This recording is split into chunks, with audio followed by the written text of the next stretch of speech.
23 మేకి సంబంధించిన కొన్ని ముఖ్యమైన మరియు లేటెస్ట్ కరెంట్ అఫైర్స్ అయితే ఉన్నాయి. వీడియో కనుక మీకు యూస్ఫుల్గా ఉంటే తప్పనిసరిగా వీడియోను లైక్ అయితే చేయండి. ఏ మహిళా టెన్నిస్ క్రీడాకారిణి ఇటాలియన్ ఓపెన్ టైటిల్ను గెలుచుకున్నారు? ఏ మహిళా టెన్నిస్ క్రీడాకారిణి ఇటాలియన్ ఓపెన్ టైటిల్ను గెలుచుకున్నారు? Iga Swiatek. పోలాండ్కు చెందిన ప్రపంచ నెంబర్ 1 ఇగా స్వియాటెక్ 6-2, 6-3 వరుస సెట్లతో బెలారస్కు చెందిన అరీనా సబలెంకాను ఓడించి మూడో ఇటాలియన్ ఓపెన్ టైటిల్ను గెలుచుకుంది. స్వియాటెక్ కెరీర్లో ఇది 21వ టైటిల్. పురుషుల సింగిల్ టైటిల్ను అలెగ్జాండర్ జ్వరేవ్ గెలుచుకున్నారు.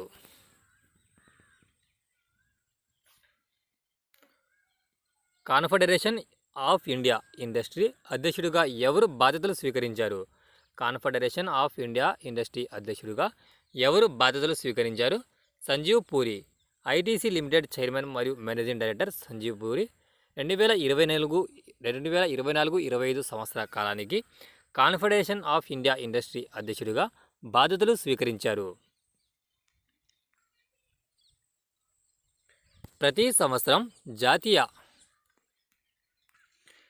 సంవత్సరం జాతీయ తీవ్రవాద వ్యతిరేక దినోత్సవాన్ని ఎప్పుడు పాటిస్తారు?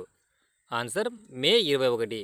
ప్రతి సంవత్సరం మే 21న జాతీయ తీవ్రవాద వ్యతిరేక దినోత్సవాన్ని దేశవ్యాప్తంగా జరుపుకుంటారు. 1991లో ఇదే రోజున మాజీ ప్రధాని రాజీవ్ గాంధీ ఆత్మాహుతి బాంబు పేలుడు హత్యకు గురయ్యారు. ప్రపంచ తీవ్రవాద ముప్పును ఎదుర్కోవడానికి మరియు ఐక్యత యొక్క ప్రాముఖ్యత గురించి అవగాహన పెంచడానికి ఆ రోజున జరుపుకుంటారు. అక్టోబర్ 31, 1984న తన తల్లి ఇందిరాగాంధీ హత్య తర్వాత రాజీవ్ గాంధీ ప్రధానమంత్రిగా బాధ్యతలు స్వీకరించారు మరియు 1984 నుండి 1989 వరకు ఆయన ఆయా పదవిలో కొనసాగారు. Travel and tourism development index 2024 ఇటీవల ఏ సంస్థ ద్వారా విడుదల చేయబడింది? Travel and tourism development index 2024 ఇటీవల ఏ సంస్థ ద్వారా విడుదల చేయబడింది? World economic forum WEF. World economic forum WEF ఇటీవల విడుదల చేసిన travel and tourism development index 2024లో భారతదేశం 39వ స్థానంలో ఉంది. వరల్డ్ ఎకనామిక్ ఫోరం యొక్క ఈ వార్షిక నివేదికలో US అగ్రస్థానంలో నిలిచింది. దిగువ మధ్య ఆదాయ విభాగాలలో దక్షిణాసియాలో భారత్ అగ్రస్థానంలో ఉంది. 2021లో విడుదల చేసిన ఈ ర్యాంకింగ్లో భారత్ 54వ స్థానంలో నిలిచింది. Travel and tourism development index 2024లో భారతదేశం ఏ స్థానంలో నిలిచింది? 39వ స్థానం. ఏ యూరోపియన్ దేశం ఇటీవల పాలస్తీనాకు దేశ హోదాను మంజూరు చేసింది? ఏ యూరోపియన్ దేశం ఇటీవల పాలస్తీనాకు దేశ హోదాను మంజూరు చేసింది? నార్వే, ఐర్లాండ్ మరియు స్పెయిన్ దేశాలు. నార్వే, ఐర్లాండ్ మరియు స్పెయిన్ ఇటీవల పాలస్తీనాకు చారిత్రాత్మక చర్యగా దేశ హోదాను మంజూరు చేశాయి. ఈ నిర్ణయానికి నిరసనగా ఇజ్రాయెల్, నార్వే మరియు ఇంగ్లాండ్ నుండి తన రాయబారులను రీకాల్ చేయాలని ఆదేశించింది. మే 28 నుంచి అధికారికంగా ప్రకటిస్తామని నార్వే ప్రధాని జోనాస్ గోహార్ స్టోర్ తన నిర్ణయంలో తెలిపారు. ప్రపంచ పారా అథ్లెటిక్స్ ఛాంపియన్షిప్లో భారతదేశానికి చెందిన దీప్తి జినవాజీ ఏ పథకాన్ని గెలుచుకున్నారు? Gold medal. ప్రపంచ పారా అథ్లెటిక్స్ ఛాంపియన్షిప్లో మహిళల 400 మీటర్ల T20 కేటగిరీ రేసులో భారత్కు చెందిన దీప్తి జినవాజీ 55.07 సెకన్లలో ప్రపంచ రికార్డును సృష్టించి బంగారు పథకాన్ని కైవసం చేసుకుంది. గతంలో పారిస్లో జరిగిన ఛాంపియన్షిప్లో అమెరికాకు చెందిన బ్రెన్నా క్లార్క్ నెలకొల్పిన ప్రపంచ రికార్డు 55.12 సెకన్లను దీప్తి బద్దలు కొట్టింది. అదేవిధంగా టర్కీకి చెందిన ఐసెల్ వండర్ 55.19 సెకన్లలో రెండవ స్థానంలో నిలిచింది. అంతర్జాతీయ జీవ వైవిధ్య దినోత్సవాన్ని ప్రతి సంవత్సరం ఎప్పుడు జరుపుకుంటారు? మే 22న. జీవ వైవిధ్యం కోసం అంతర్జాతీయ దినోత్సవం ప్రతి సంవత్సరం మే 22న జరుపుకుంటారు.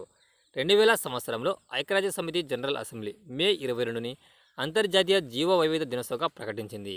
ఈ దినోత్సవాన్ని మొదటిసారిగా 22 మే 2021న జరుపుకున్నారు. జీవ సంపదను పరిరక్షించడం మరియు విధాన రూపకల్పనలో అవగాహన పెంచే లక్ష్యంతో ఈ దినోత్సవాన్ని జరుపుకుంటారు. ఉత్తర భారతదేశంలో వాయు కాలుష్యం మరియు ఆరోగ్య ప్రభావాలు అనే అంశంపై ఇటీవల ఏ సంస్థ పరిశోధన నివేదికను సమర్పించింది? ఉత్తర భారతదేశంలో వాయు కాలుష్యం మరియు ఆరోగ్య ప్రభావాలు అనే అంశంపై ఇటీవల ఏ సంస్థ ఒక పరిశోధన నివేదికను సమర్పించింది? ఐఐటి జైపూర్. ఇటీవల Indian institute of technology IIT Jodhpur పరిశోధకులు నేచర్ కమ్యూనికేషన్ అనే జర్నల్లో ఒక పరిశోధనను ప్రచురించారు. ఇది ఉత్తర భారతదేశంలో మానవ ఆరోగ్యానికి హాని కలిగించే పార్టిక్యులేట్ మ్యాటర్ మూలాలు మరియు కూర్పును ఇది వివరిస్తుంది.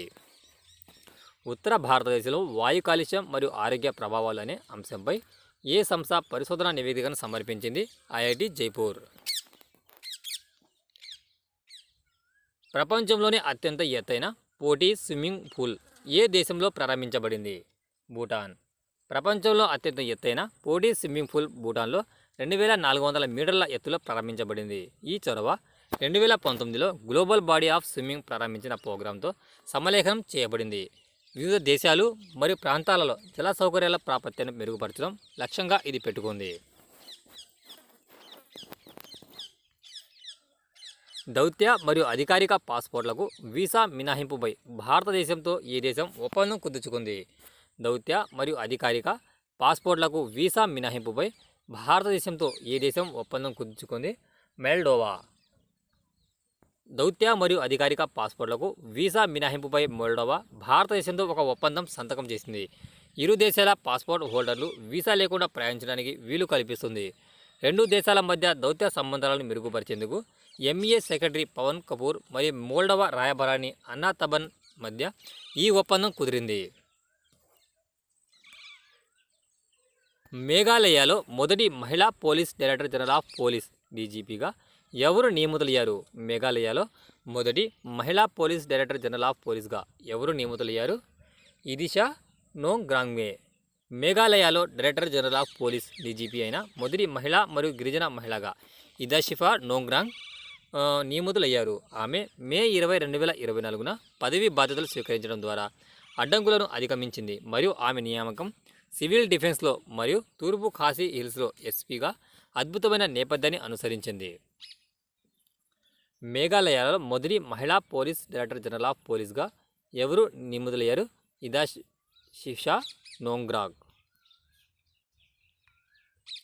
ఇంటర్నేషనల్ బుక్ ఆఫ్ హానర్ ద్వారా గుర్తించబడిన భారతదేశంలో ఎత్తైన సొరంగం ఉన్న రాష్ట్రం ఏది? ఇంటర్నేషనల్ బుక్ ఆఫ్ హానర్ ద్వారా గుర్తించబడిన భారతదేశంలో ఎత్తైన సొరంగం ఉన్న రాష్ట్రం ఏది? అరుణాచల్ ప్రదేశ్. అరుణాచల్ ప్రదేశ్లో ఉన్న Sela tunnel international book of honour ద్వారా భారతదేశంలోని ఎత్తైన సొరంగంగా గుర్తించబడింది. తేజ్పూర్ తవాంగ్ రోడ్డులో 13,000 అడుగుల ఎత్తులో 2.598 కిలోమీటర్లు విస్తరించి ఉన్న ఈ సొరంగాన్ని మార్చి 9న ప్రపంచంలో అతి పొడవైన జంట లేన్ సొరంగంగా ప్రధానమంత్రి నరేంద్ర మోదీ ప్రారంభించారు. విప్రో యొక్క ఏపీఎంఈఏ స్ట్రాటజిక్ మార్కెట్ యూనిట్ యొక్క సీఈఓగా ఎవరు నియమితులయ్యారు? వినయ్ ఫిరేక్. విప్రో యొక్క Asia Pacific, India, middle east మరియు ఆఫ్రికా ఏపీఎంఈఏ వ్యూహాత్మక మార్కెట్ యూనిట్ యొక్క చీఫ్ ఎగ్జిక్యూటివ్ ఆఫీసర్గా వినయ్ పిరాకే నియమితులయ్యారు. ఈ నియామకం మునుపటి సీఈఓ అయిన అనీష్ చంచా పదవి విరమణ చేసిన తర్వాత మరియు విప్రో యొక్క ఇటీవల నాయకత్వ మార్పుల భాగం. ఇందులో శ్రీని పల్లియా సీఈఓ మరియు మేనేజింగ్ డైరెక్టర్గా నియామకం జరిగింది. విప్రో యొక్క ఏపీఎంఈఏ స్ట్రాటజిక్ మార్కెట్ యూనిట్ యొక్క సీఈఓగా ఎవరు నియమితులయ్యారు? వినయ్ పిరాకే. ఇది ఫ్రెండ్స్ ఈ రోజుకు సంబంధించిన కొన్ని ముఖ్యమైన మరియు లేటెస్ట్ కరెంట్ అఫైర్స్ని ఇప్పుడు వీడియోలో తెలుసుకున్నాం. వీడియో కనుక నచ్చితే తప్పనిసరిగా లైక్ అయితే చేయండి. Thanks for watching టెక్జా.